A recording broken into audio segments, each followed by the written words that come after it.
have enough influence to be able to influence a lot of those decisions with the marketers. So I do put some of that responsibility and that onus on ourselves. And then the other part is actually just the leadership in marketing, right? To be able to kind of align all those interests together as well.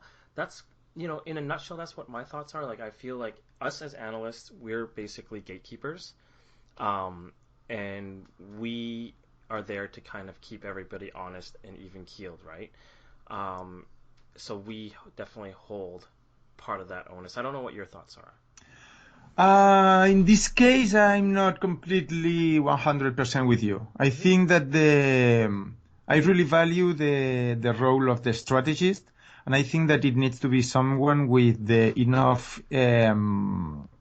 authority within the team, Definitely agree with that. The secret, there's no secret, right? But one of the secrets, something that you identify in all successful strategies is they use data. And I'm not only talking about digital marketing. There's an example I always use when talking to strategy, which is Ike Eisenhower in the World War II planning the Operation Overlord, the invasion of Normandy. Mm-hmm. Think about the tons and tons of data and analysis that he needed. I mean, a good strategy becomes with accurate data. Without data, no matter how good you are, how expert you are, you won't get a strategy right. So valuing the role of we have as analysts and being maybe the igniters or the spark that, that says, okay, guys, we need to align, we need to do something, from the top down to feed our different channels with a plan that we can follow. I think that while we should be involved, I think that the main responsibility relies in, the CMO. I agree that with you that needs to be the leadership in marketing. And that's my question, that the leadership in marketing or the leadership in the business, because, it affects product. The strategy is something so transforming for the company that it's not only in marketing, it needs to be aligned with marketing, with finance, with product, with care, Mm-hmm. Yeah, I think you're right. As I kind of think about it even more, right, is it does have to come from the top down. But I think at the same time, that what that means to me, though, is that we have to be given the authority, right? Because we, obviously can't expect the CMO to be sitting in these meetings all the time, right?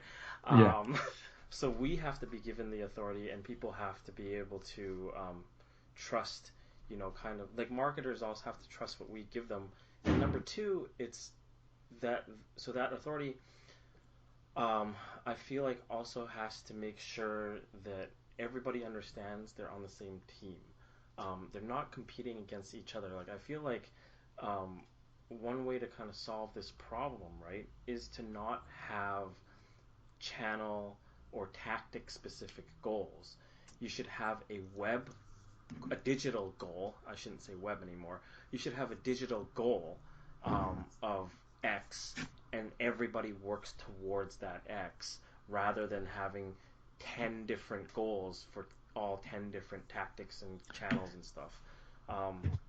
I think that'd be a good way to solve it. What are your thoughts?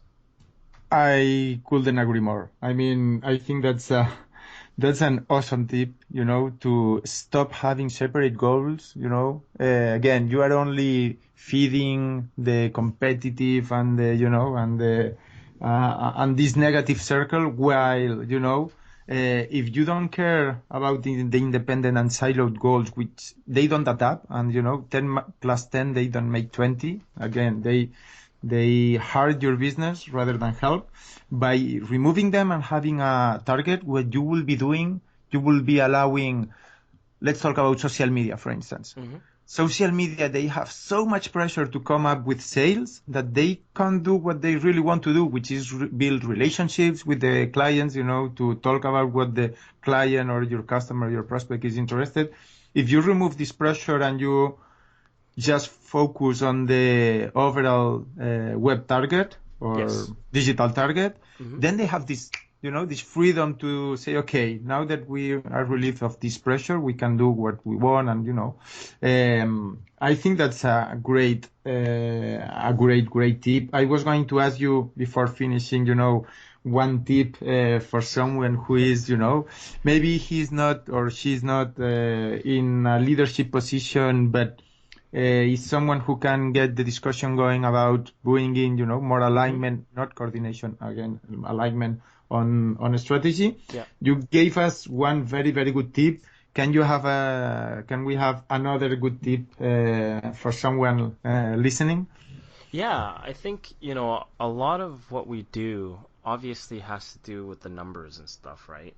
And I think how when people start to trust you and trust your numbers, when you actually have to prove yourself, basically, is what I feel like. If you're really new to the company, you have to deliver some wins, and then that way your basically your expertise is then trusted, and not questioned anymore. So, in my opinion, the easiest way to do that, right, is to look for the low-hanging fruit, deliver a couple of those, then start to attack the bigger problems, right? So do some of the small stuff, so deliver some wins in smaller channels, smaller areas. Then when you build that cachet and that brand, you can then start to, be a really big influencer and change. Like once you have the trust, and I also feel like once you have some powerful allies almost, right, by building that trust, then you can take that to the table. That would be kind of my number one tip on how to really influence change. I think I think you you gave such a great tip. That's the thing with influence. You have to prove, not only talk. So you can't influence only by talking. You need to prove yourself. Again, I completely agree. Deliver a couple of wins. Prove your colleagues, prove your business that you are, in the same path than them, delivering success. And it's something that you earn by doing. And for sure.